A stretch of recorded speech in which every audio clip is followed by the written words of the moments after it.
नमस्कार दोस्तों, बहुत बहुत स्वागत है आपका करबित ऑनलाइन क्लासेस में। तो दोस्तों आज की इस वीडियो में हम बात करेंगे यूपी बोर्ड 9th क्लास के विज्ञान के सिलेबस के बारे में। दोस्तों जैसा कि आप जानते हैं कि कोरोना महामारी की वजह से आपका 30% सिलेबस जो रिड्यूस कर दिया गया था, जो आज भी जारी है। तो दोस्तों इस वीडियो में हम जानेंगे कि कौन सा 70% सिलेबस जो आपको पढ़ना है और कौन सा आपका 30% सिलेबस जो हटाया गया है, जो आपको नहीं पढ़ना है। तो दोस्तों आज भी वीडियो स्टार्ट करने से पहले बता दूँ कि अगर आपने हमारा चैनल सब्सक्राइब नहीं किया है तो नीचे आने वाले रेड कलर में सब्सक्राइब कर लें, साथ में आने वाले बेल आइकन पर जरूर क्लिक करें, जिससे कि इस चैनल पर आने वाली लेटेस्ट वीडियो की जानकारी आपको सबसे पहले हो सके। तो दोस्तों देख सकते हैं आप विषय विज्ञान क्लास 9, ठीक है। तो सबसे पहले मैं बता दूं पेपर जो आपका आएगा 100 नंबर का होगा, जिसमें 70 अंक जो है आपको लिखित परीक्षा और 30 अंक जो होगा आपका प्रयोगात्मक और प्रोजेक्ट कार्य जो आपका कॉलेज में होगा, मतलब कॉलेज की तरफ से आपको 30 अंक में दिया जाएगा, ठीक है। तो सबसे पहले हम जान लेते हैं यूनिट्स, कौन कौन सी यूनिट्स कितने कितने नंबर की आएगी। तो सबसे पहले आपका द्रव्य प्रकृति एवं व्यवहार जो आपकी 20 अंक की आएगी, सजीव जगत में संगठन जो आपकी 15 नंबर की, गति बल और कार्य जो आपकी 25 नंबर की, हमारा पर्यावरण आपका 6 नंबर का, खाद्य उत्पादन, ठीक है, आपका 4 नंबर का आएगा। तो टोटल आपका 70 अंक का ये हो जाएगा। अब एक एक करके डिटेल सिलेबस जान लेते हैं कि पहली यूनिट में आपको क्या पढ़ना है, दूसरी यूनिट में क्या पढ़ना है, ठीक है। तो सबसे पहली यूनिट है इकाई 1 द्रव्य एवं व्यवहार। इसमें आपको कौन कौन सा पढ़ना है, क्या क्या टॉपिक आपको पढ़ना है। द्रव्य की परिभाषा, ठोस द्रव तथा गैसीय अवस्था के लक्षण, आकार आयतन घनत्व अवस्था में परिवर्तन, गलनांक के बारे में पढ़ना है, ठीक है।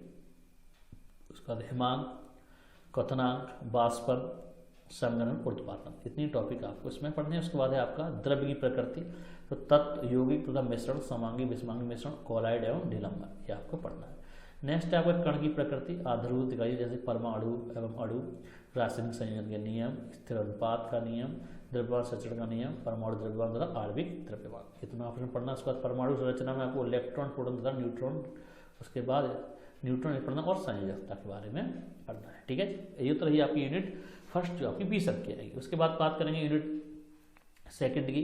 तो यूनिट सेकंड क्या है, सजीव जगत में संगठन। इसमें देखेंगे आपको कौन कौन टॉपिक पढ़ना है। सबसे पहला टॉपिक है आपका कोशिका। कोशिका के अंदर क्या क्या पढ़ना है, कोशिका जीवन का आधारभूत इकाई, ये पढ़ना है। उसके बाद यूकेरियोटिक एवं यूकेरियोटिक कोशिका पढ़नी है, बहुकोशिका जीव पढ़नी है, कोशिका कला एवं कोशिका भित्ति पढ़नी है, कोशिकांग और कोशिका द्रव्य, क्लोरोप्लास्ट, माइक्रोकांड्रिया के बारे में पढ़ना है, और रिक्तिकाएं, एंडोप्लाज्मिक रेटिक्यूलम और गाल्जिकाय, केंद्रक और क्रोमोसोम्स के बारे में भी पढ़ना है। उसके बाद दूसरा जो है आपका ऊतक अंग, ऊतक अंग, अंगतंत्र, जीव। इसके बाद इसमें जो क्या पढ़ना है, जंतु एवं वनस्पति ऊतक, संरचना और कार्य, ठीक है। उसके बाद जिसमें आपको जंतुओं में 4 प्रकार के ऊतक, उसको एपिथीलियम, संयोजी और पेशी और तंत्रिका, इतने ही आपको पढ़ने हैं। उसके बाद भिज्योतकी एवं स्थायी ऊतक वनस्पति में, तो ये भी आपको इसमें पढ़ने हैं। उसके बाद जीवों की विविधता में आपको वनस्पति एवं जंतुओं की विविधता के बारे में पढ़ना है,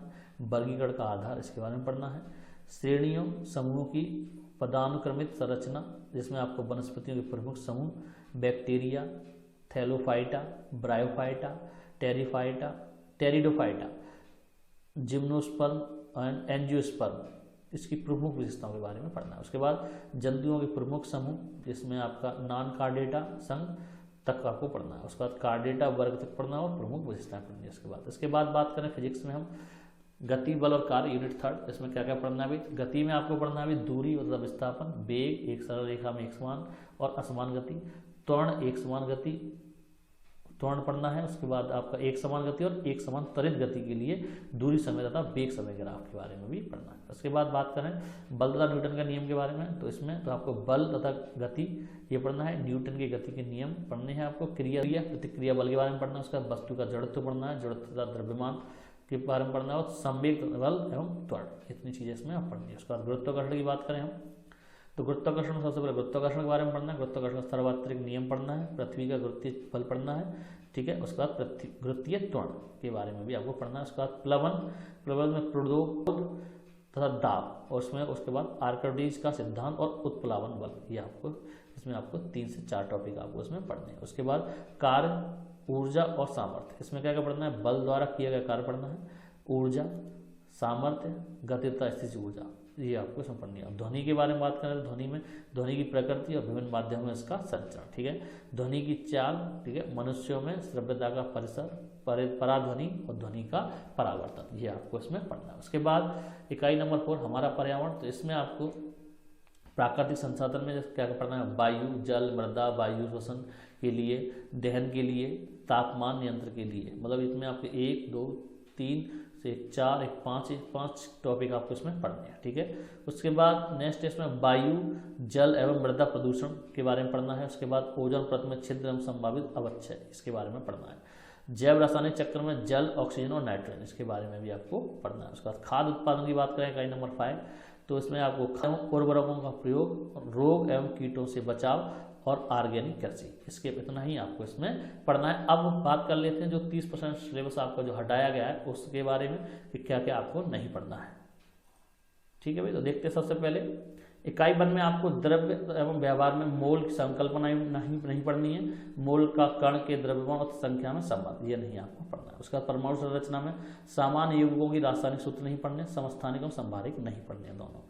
उसके बाद इकाई 2 की बात करूं स्वास्थ्य एवं रोग में, तो स्वास्थ्य एवं इसका खराब होना ये नहीं पढ़ना है। संक्रमक और असंक्रमक बीमारियां नहीं पढ़नी है। कारण एवं लक्षण नहीं पढ़ना है आपका। सूक्ष्म जीव द्वारा उत्पन्न रोग जैसे वायरस, बैक्टीरिया, प्रोटोजोआ एवं उसकी रोकथाम और उपचार के नियम, रोकथाम, पल्स पोलियो कार्यक्रम, इसके बारे में भी आपको नहीं पढ़ना। उसके बाद बात करूं इकाई 3 की गति, बल और कार्य में, सबसे पहले आपको ग्राफी विधि से गति के समीकरण की व्युत्पत्ति ये नहीं पढ़नी है। एक समान वृत्तीय गति की प्रारंभिक धारणा नहीं पढ़नी है। उसके बाद बल एवं न्यूटन के नियम में केवल आपको संवेग संरचना की प्रारंभिक धारणा नहीं पढ़नी है। उसके बाद गुरुत्वाकर्षण में आपको द्रव्यमान और भार, मुक्त पतन, ये तीनों चीजें नहीं पढ़नी है। प्लवन में आपका आपेक्षिक घनत्व की प्रारंभिक धारणा, ये टॉपिक आपको नहीं पढ़ना है। उसके बाद बात करूं कार्य, ऊर्जा एवं सामर्थ्य में, तो ऊर्जा संरक्षण का नियम आपको नहीं पढ़ना है। उसके बाद ध्वनि में बात करूं तो प्रतिध्वनि, सोनार के बारे में नहीं पढ़ना है, प्रतिध्वनि के बारे में नहीं पढ़ना है। मानव कर्ण की संरचना, इसके बारे में भी नहीं पढ़ना है, ठीक है भाई। उसके बाद पर्यावरण, हमारा पर्यावरण में आपको वायु की गति नहीं पढ़नी है, जैसे पवने एवं भारत में वर्षा लाने में इनकी भूमिका, ये नहीं पढ़ना है। उसके बाद जैव रासायनिक चक्र, कार्बन चक्र नहीं पढ़ना है आपको। उसके बाद खाद्य नंबर 5 की बात करूं खाद्य उत्पादन, तो इसमें आपको पादप एवं जंतु जनन ये नहीं पढ़ना है आपको। उसका गुणवत्ता संवर्धन हेतु चयन एवं प्रबंधन, ये भी आपको नहीं पढ़ना है। तो दोस्तों ये थी आज की वीडियो जिसमें मैंने आपके 9th क्लास के साइंस के सिलेबस के बारे में बताया है। उम्मीद करता हूँ ये वीडियो आपको जरूर पसंद आई होगी। अगर शेयर करना, हमारे चैनल सब्सक्राइब करना ना भूलें। अगर फिर भी कोई अगर दिक्कत आती है तो आप मेरे कमेंट बॉक्स में लिखें, तो मैं आप उसका सॉल्यूशन जो तुरंत आपको प्रोवाइड कराऊंगा। तो मिलते हैं अगली वीडियो में। जय हिंद, जय भारत।